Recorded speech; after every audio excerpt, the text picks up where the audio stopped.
Welcome back to the Man Up Podcast. Today we're talking with John Goodwin, husband, dad, pastor, and founder of Wild Game Freaks, a hunting brand that reaches millions every month. We're digging into hunting, brotherhood, and what it means to be the same man in every room. If you love the outdoors and want deeper, real-deal brotherhood, this episode is for you. Let's jump in. We're lighting the spark, find what's inside, let your purpose ignite. Man up, stand up in the dead of the night. Boots in the dirt, we're bound by our word. Be stronger in faith in the tribe of the herd. Leave no man behind. We're locked in the fight. Man up, right on into the firelit night.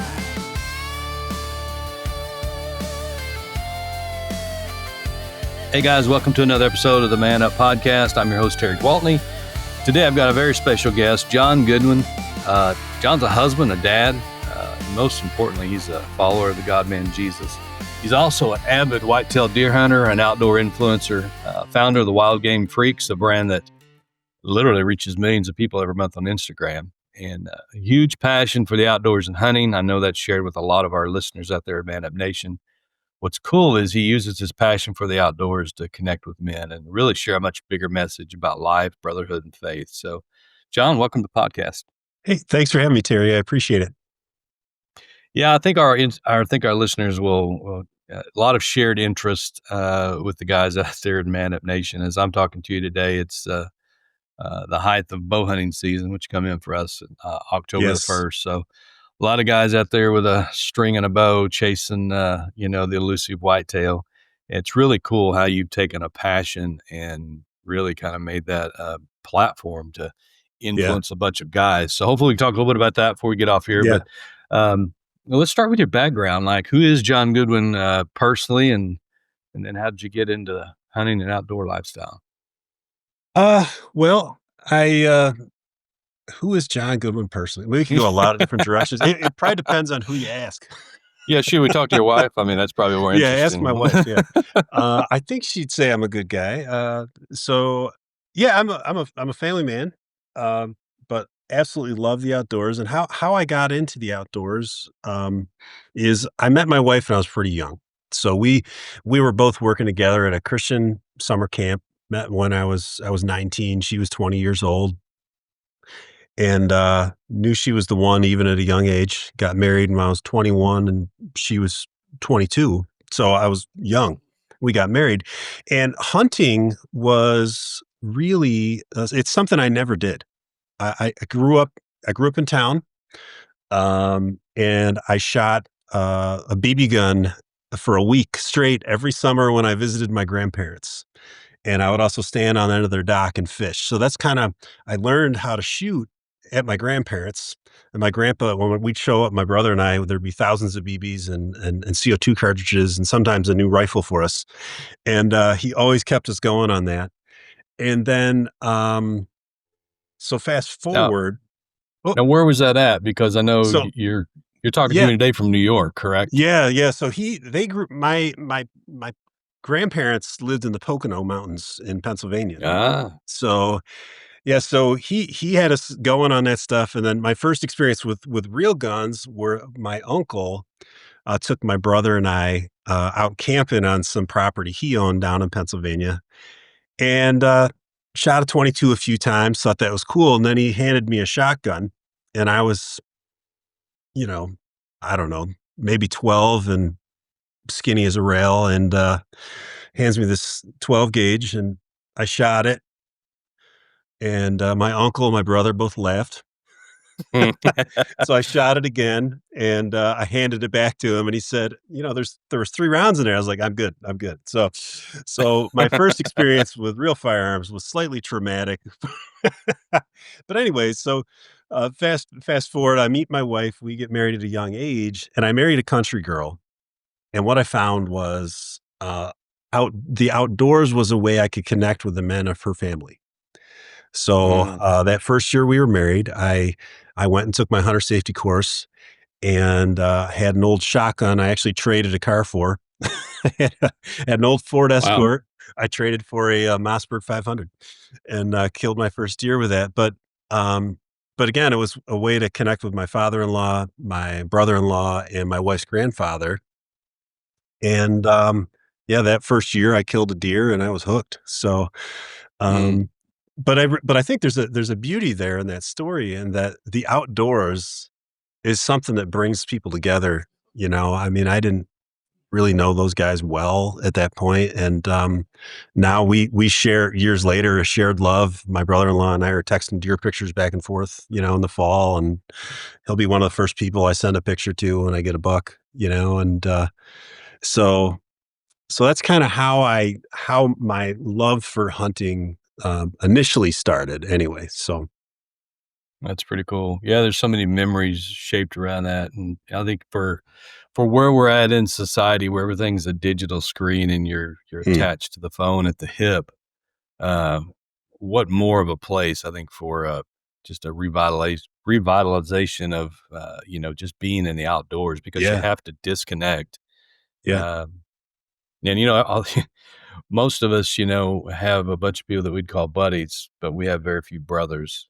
And mm, this just really, I think, gives you an opportunity to connect on another level around a passion that can really create relationship, which is hard for guys to do. Let's just be honest. yeah, yeah, and that, I was on the phone right before hopping on here, and it was with a guy who's my number one hunting buddy, right? We actually we're gonna meet up in Illinois next month, to bow hunt, and we went to college together, but we weren't really friends. But probably over the last 10, 12 years, we connected over hunting, and now, you know, we talk about life, right? So we have Mm, tons of stories, tons of experiences, but if I need someone to pray for me, he's one of the guys I can call. You know, if he needs mm, someone to pray for me, he's like, "Hey, John, shoot straight with me on this." You know, that's how the phone call started today, and that's, yeah, you know, that's a beautiful thing in our relationship. Again, initially, yeah, we both love the Lord, but he was looking for a place to hunt, and he found me. So, but yeah. it's blossomed into a beautiful thing. So, and we've hunted together now every year since then. You know, on various hunting Uh, trips, and yeah. So, that that's so good. And guys, if you're listening today, I mean, it is so important. And if if you couldn't think of someone to call right now, if you were in a bind at 2 a.m. in the morning, yeah, that wouldn't judge you, that would come and you know rescue you in some yeah, cases, or you don't have that guy that you call when you have that big moment in your life to celebrate every time, that needs to be a warning sign. Those are like the lights on the dash of your yeah, truck. And yeah, if those things are going off, you need to like, you know what? I need that, because we all need that in our life. And, you know, choosing my words carefully here, but, everybody needs a handful of those guys in your life that you can just be real with and transparent with. yeah, Listen, at the end of the day, I mean, we're a bunch of imperfect dudes trying to serve a perfect God. And that's what grace is for. He loves yeah, us not based on our performance. It's based on what Jesus already did on the cross. So you being adopted as a son, makes you accepted. But in that mhm, process, guys, man, we need some people in our life. And what I mean is like what John is talking about. You need the kind of guy that you can have the conversation with. Listen, I know me better than anybody else. And if the devil was going to take me out, or if I was going to use something to take me out, this would be the areas that would be my blind yeah, spot and I'd be weak. So I yep, need you asking me about those situations in my life when we're on the call. Let me yep, be real. Can I ask you a hard question? That kind of thing. You don't have those kind of guys you can confess your sin to. Those kind of guys, that can call you out when you're not treating your wife right.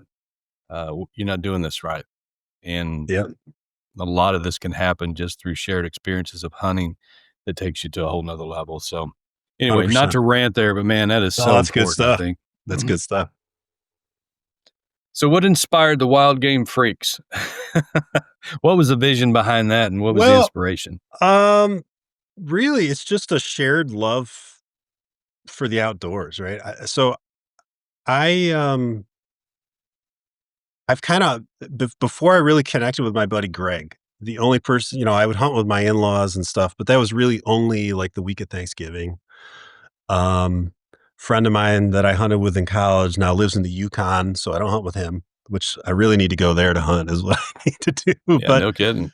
But it was just a way to connect with people that love the outdoors, right? And so it's not all, it's spiritual at times, but it's not overtly like preachy as much as it's a clean, safe, family friendly environment where, there's a lot of humor.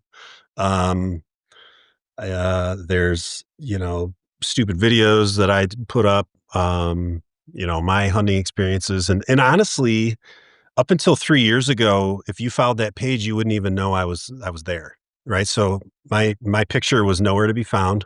My name was never on the page.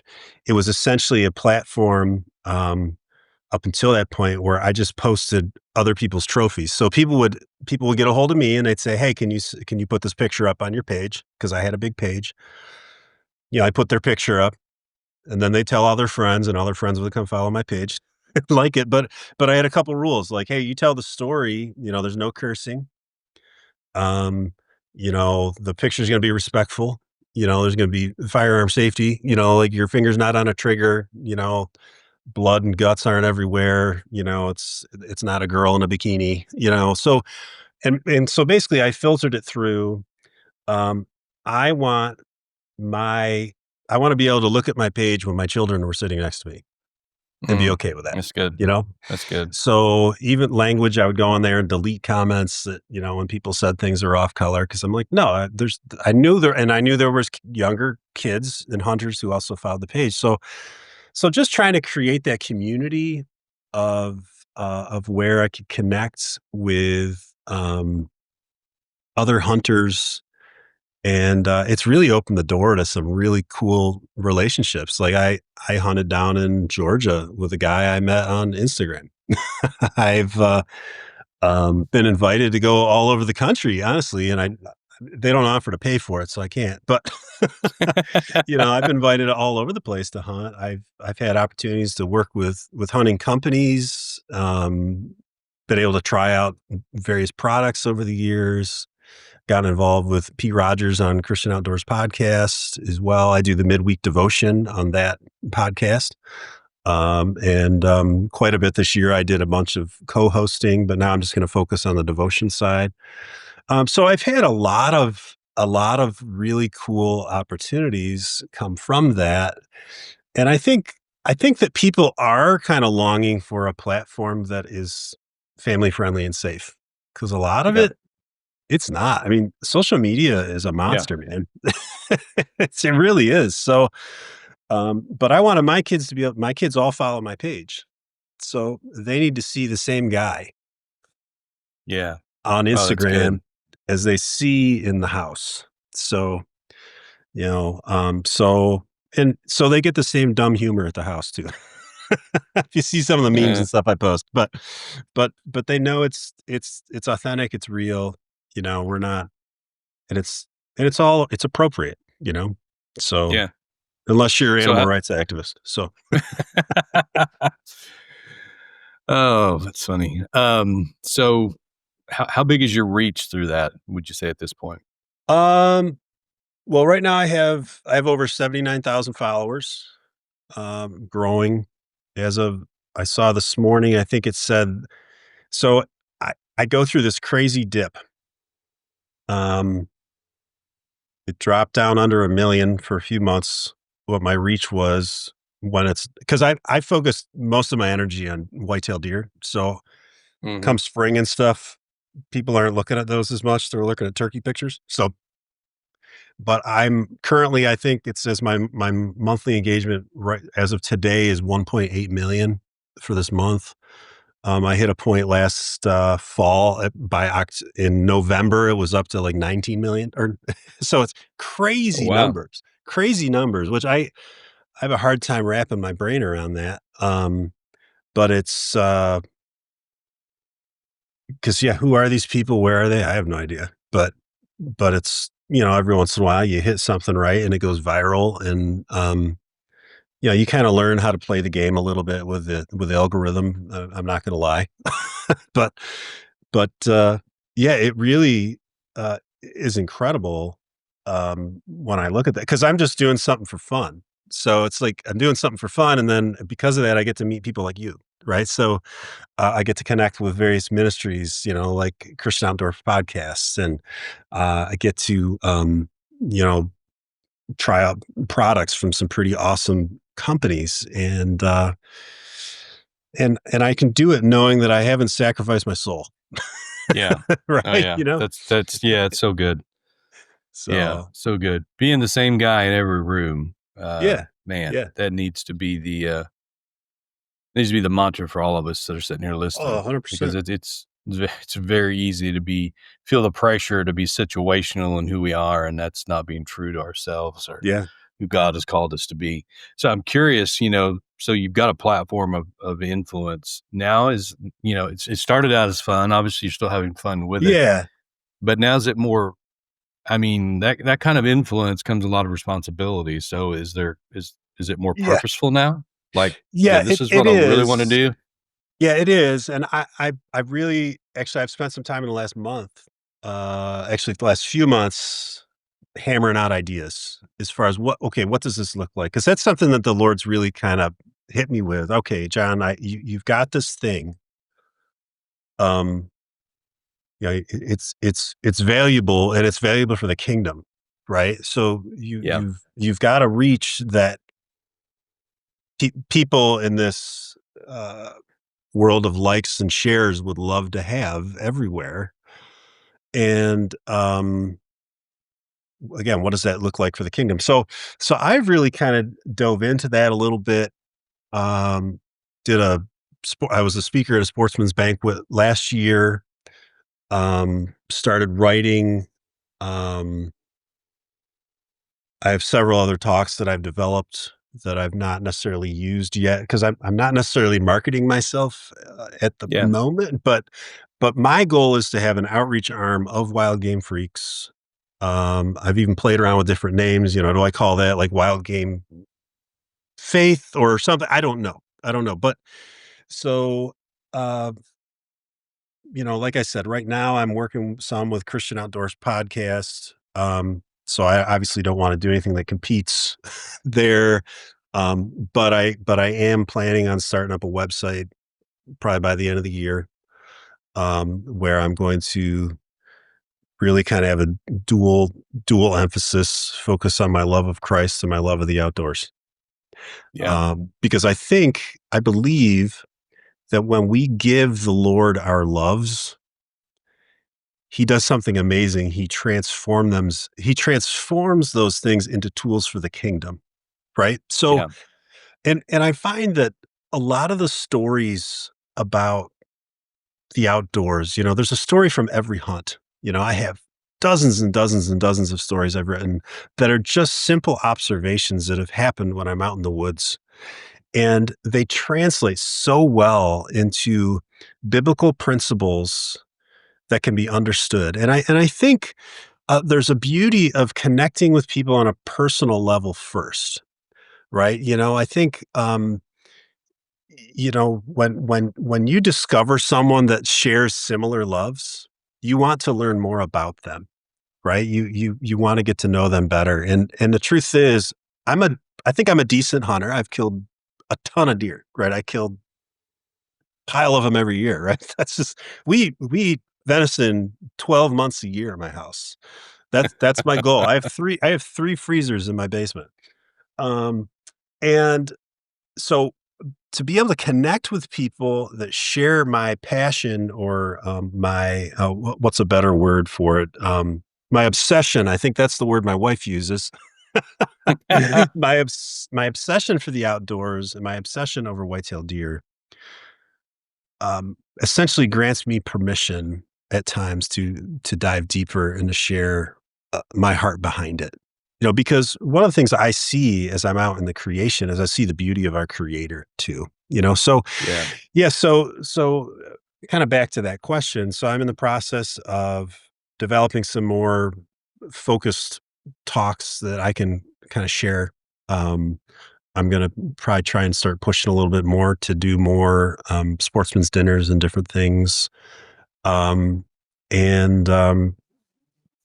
playing around with some podcast concepts as well. I spoke to, Carbon TV a couple of years ago. I mean, this is how far back actually some of the stuff goes. I talked to Carbon TV a few years ago about a concept that I had, and they were very, very intrigued with it, and I never went forward with it because it's one of those, like, you kind of got to go all the way or don't, and I'm like, so I recognize that,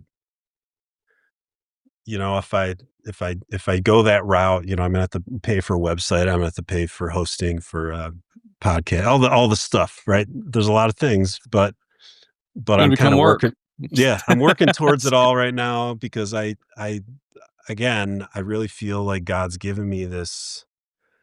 He's given me a voice in this community, Yeah. and I think whatever he gives you, he he owns, right? He merely is Yeah. entrusting to us for the purpose of the expansion of his kingdom and for giving his name glory. So, Yeah. Yeah. That's so good. And when you have a revelation of that, it just changes everything. yeah. Maybe wild game Jesus freaks. Yeah. Hey, chew there on you that. go. There you Yeah. go. I'm I just like saying. it. I like it. I'll I give mean, you credit. you can roll with that. I'll send you a commission Definitely. check of probably a Yeah. There you nickel. go. Definitely a clothing line. I could see the wild game freaks. I mean, that would, you could do a lot with Yeah, that. I've So, played around with that a little bit too. And again, it's like, I've actually designed. I had some shirts I designed and I had printed up and sent to me, and I'm like, man, like the front end, there's always a lot of money and a lot of work, So I'm like, I probably need to have a good like business partner that, because I have my hands in way too many things. That's the other yeah. thing. So it's kind of always been this fun little hobby, and as it grows into a ministry that has further reach, I'm like, okay, Yeah. I gotta find some time to do that, especially during hunting season, because I can't get in the woods enough. So, Yeah. So where are you hunting in Illinois? I heard you say that earlier. yeah. So, Galconda, which is Shawnee National Forest, it's huge national forest down there. And I stayed in Galconda last year. Last year was the first year I went there, so headed back again. Last year I went. I was going to meet some guys down there, and I went early because I had to leave earlier than they were leaving. Because my wife said, "Hey, I don't care if you go, but I'd like you to be home for our son's 16th birthday." So I was like, "All right." So told the guys, I was like, "Hey, I'm going to go early. I'm going to stay in a campground. Then when you guys show up, I'll crash at your Airbnb with you." So I went down there and I was up in the tree. I remember one day, and I'm just really achy. And then I was getting warm and I was getting freezing cold. And I'm like, man, something's not right. Something's not right. Well, went back, went to bed at 7:30, missed the morning hunt, slept till 8:30 in the morning. And it's pouring rain, right? I'm staying in a little tent, one-man tent in this campground. I get up, I go out hunting again. The end of the day, I'm like, something is wrong with me. Because walking in and walking out, I was like, I'm going to die. so I drove to Dollar General, which is on every corner, and bought a thermometer, and it was 103 degrees. And Ooh. I had pneumonia. So Wow. I'm going back with the goal of being healthy this time and probably enjoying myself a little bit more. So, I'm not going to ask you for your GPS coordinates of your hunt or yeah, anything, but there's yeah. reasons behind my question. So when are you going back? When? Yeah. I am leaving after church on Sunday, November 9th. And then I'll probably be driving back the 16th or the 17th, somewhere in there. So you're going to be there for shotgun season then? So, well, my plan's to bow hunt. So Gotcha. I'm going to bring the bow. The reason I ask is the camp that we were talking about. You're literally staying 15 minutes from the camp that we put on. Yeah. Are you going to be having one that weekend? Crazy. No. It's okay. The weekend of October 24th through the 26th. Oh man, we'll have most to, maybe season next came in year I'll go October earlier. 1st. Yeah, you'll definitely have to. So yeah, that was so funny. You're literally 15 minutes from the farm That's where we funny. hunt, and we border the Shawnee. So, Okay. but Okay. anyway, yeah. So you're down in God's country. So Oh yeah. Oh yeah. It's a hike. It's about for me, it's about 12-hour drive. So, again, leaving after church, by the time I actually get out of here, it'll probably be 1 o'clock.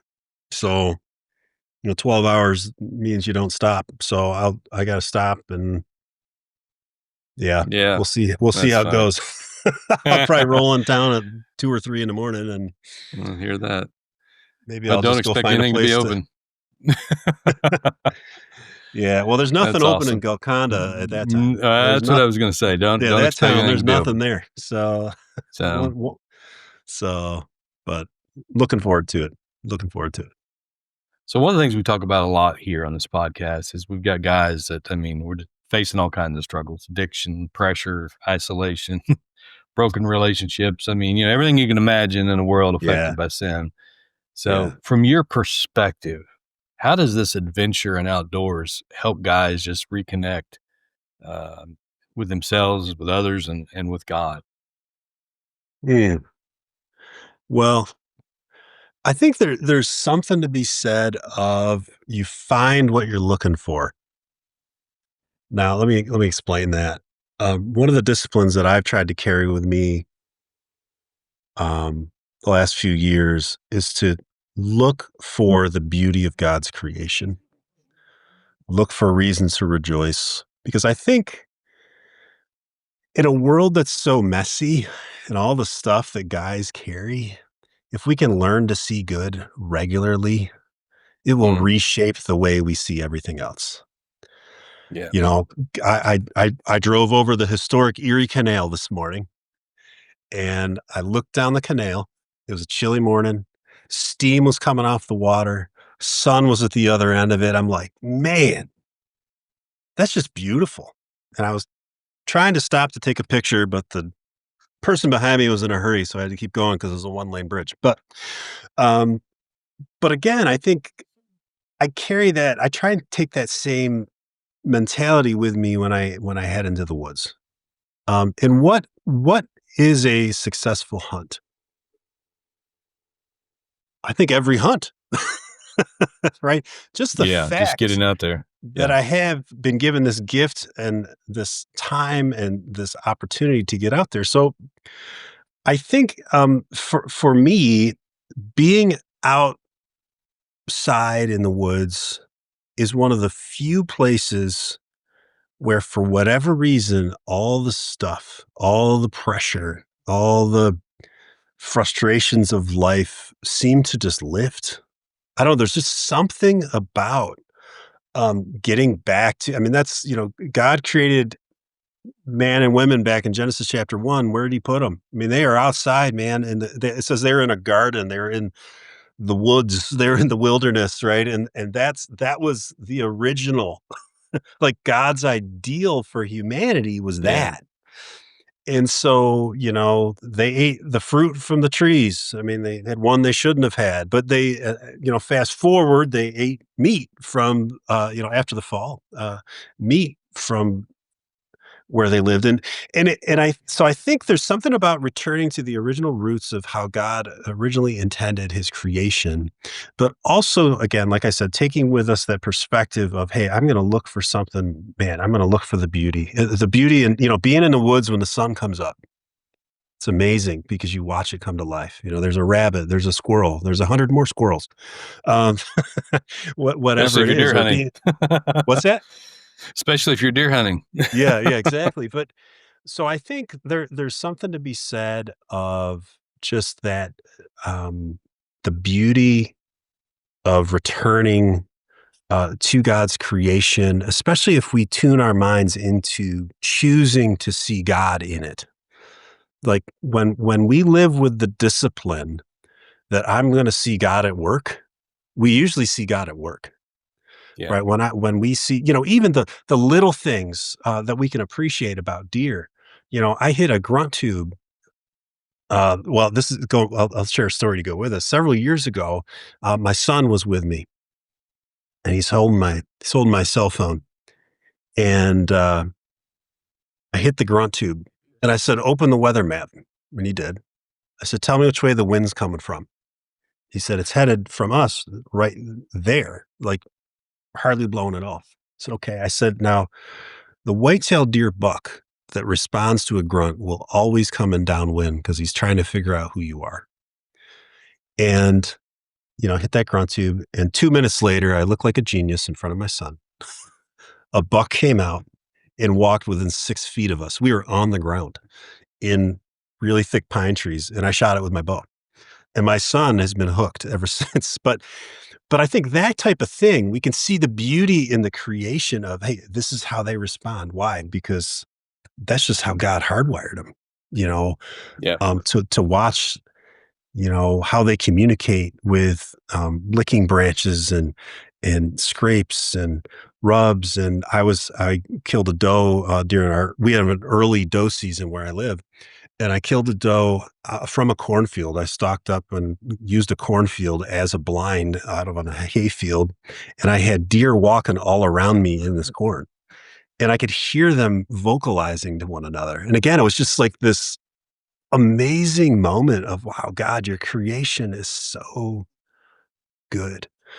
But if we don't pause to say those things, sometimes we miss them altogether. So Yeah. I think part of it, it's not enough to just engage with God's creation. We must engage with the mindset that I'm choosing to see God at work, and I'm going to thank God in the process. And I think it can kind of reshape and retool our hearts. So, That's good. yeah, That's good. Well, listen, as a husband and a dad, drop some nuggets on us here. How's God taught you to love your wife and lead your kids in ways that just really honor him? Oh man, how's God taught me? I'd say one thing that a lot of outdoorsmen struggle with is choosing to prioritize their home, right? So, you so how do we do that? Because there's a season year round, right? Part of the reason part of the reason I focus on whitetail deer and not everything is because I realize how much time it takes. Yeah. You don't fill all those freezers by hardly hunting. Right. So, Yeah. and I hunt quite a bit, and I live in the country, and I can walk to tree stands. So, so I think trying to redeem the time, I try to invest as much time as I can, and this is going to sound stupid. If my wife's going grocery shopping, if I can drop what I'm doing to go with her, I go.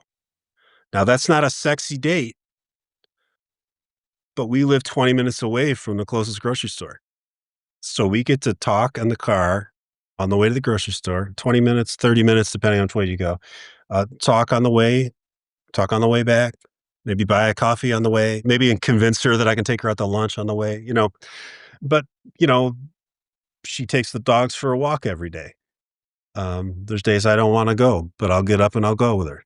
Why? Because purposely choosing to invest in intentionality. in what you love, that's what helps you be successful in that, right? So why am I successful in the deer woods? Because I spend a lot of time there. You can't expect to have a relationship with a spouse, be thriving and doing well if you're always in the deer woods and never investing in your spouse. So, and if God gave us the beauty of the pursuit of deer, but He also gave us the beauty of our spouse, right? It means both can thrive, I think, right? So I'd like to think so. So, so for me, I think one of the things I've learned as I've matured in my walk with the Lord and my relationship with my wife, and as I've gotten my hands in a lot of things. I serve on nonprofit boards. I run some organizations and stuff, and so I'm a fairly busy guy who can be quite distracted as well. I'm always working on a project that I need to just be intentional. And I heard years ago, somebody made the comment. They said, "Nobody else will ever defend your spouse or your kids but you." So That's so good. I was like, "Well, that's something." Right? And the same with my kids. My kids, I go to about 98% of everything they do. Um, and I'm gonna miss a cross country meet, unfortunately, Saturday, but my kids, when they move on from life or move on in life and whatever, I have 2 college kids, 1 senior in high school, they're gonna know that their number 1 cheerleader was their mom and dad. And we Yeah. we are very intentional with that.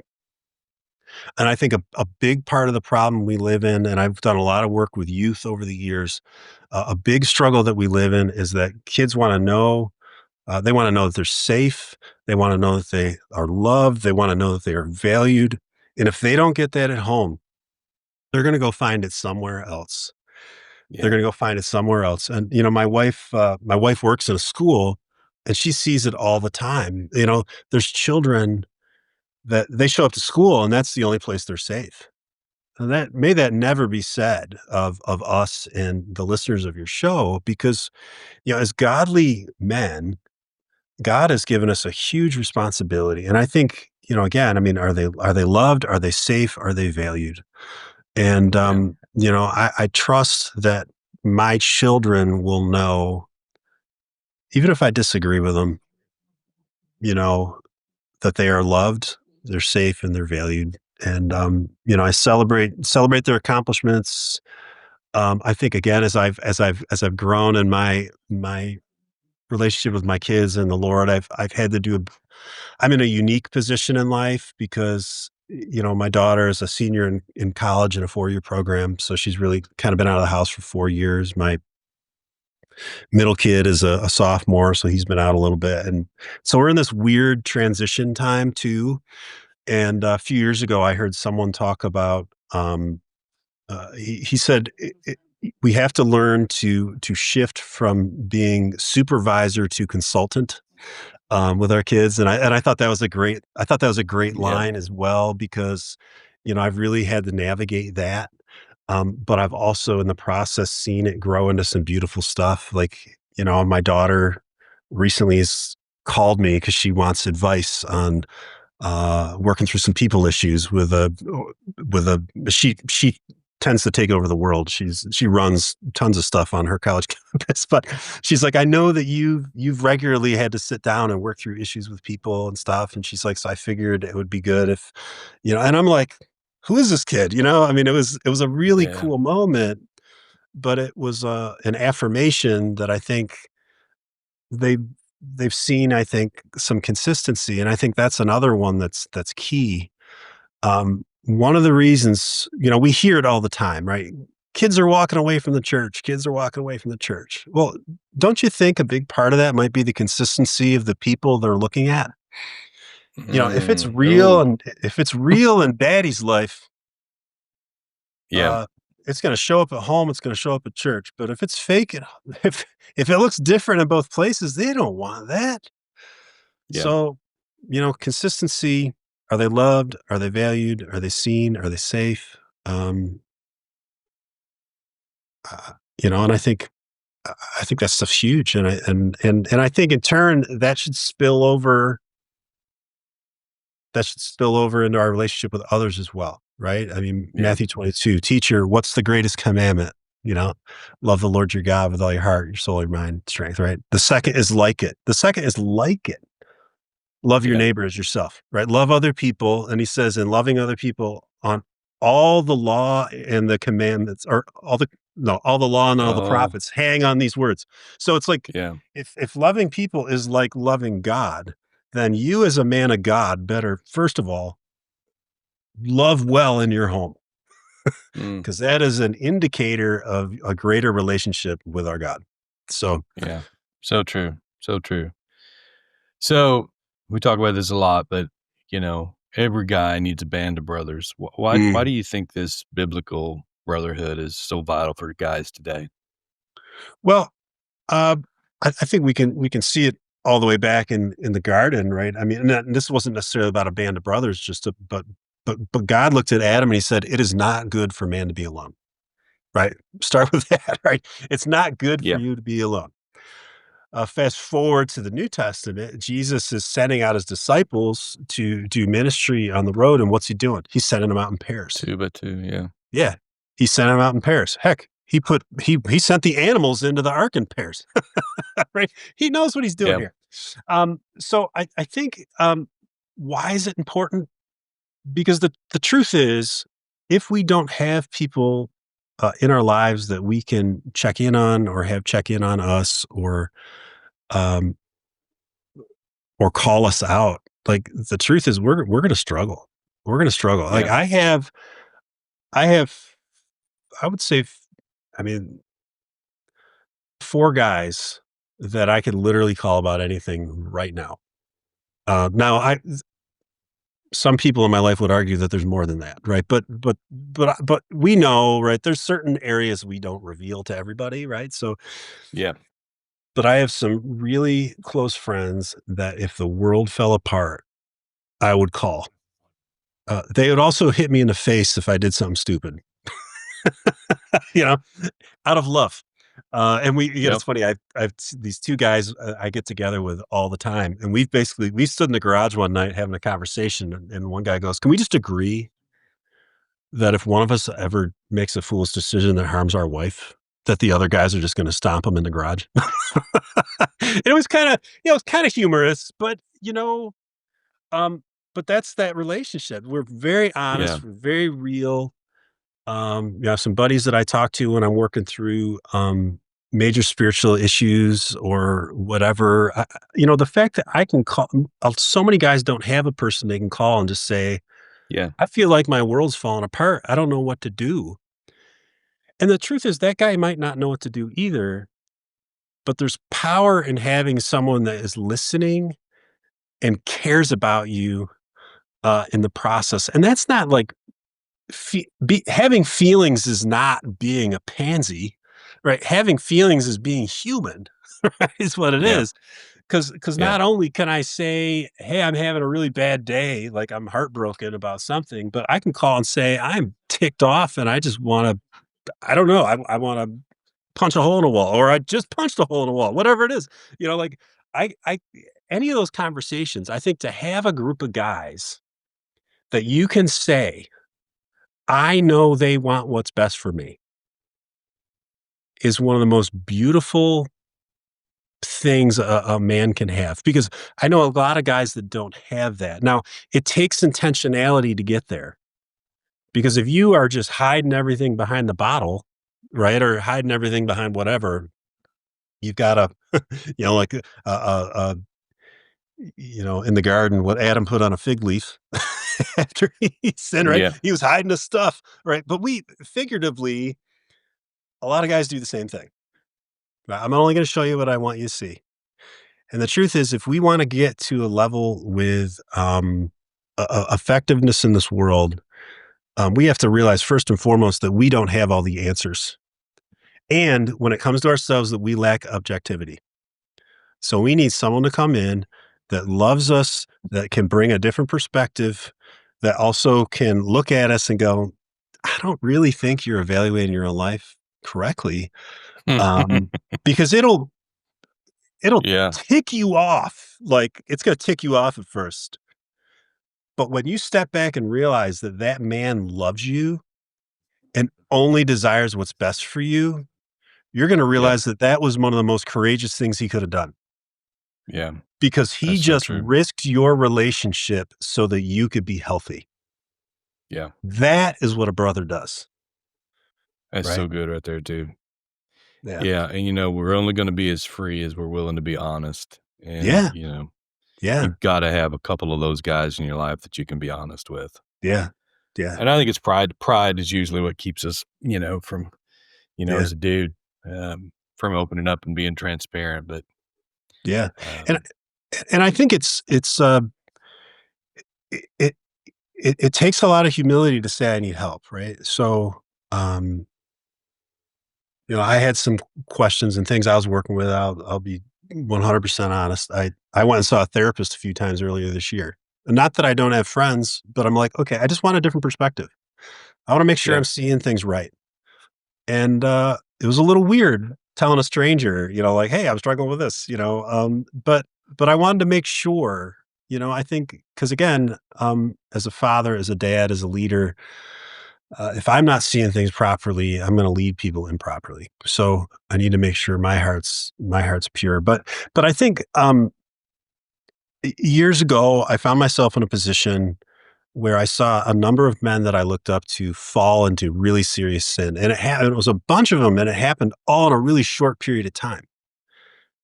And I remember I sat down, I just started writing. 'Cause writing typically is my therapist. It just helps get that junk out, and shooting deer. That's my other therapist. But, I remember writing, I'm like, I will not be a statistic, you know, Mm. this percentage of men do this percentage of men do this, da, da, da, da, da. And I was like,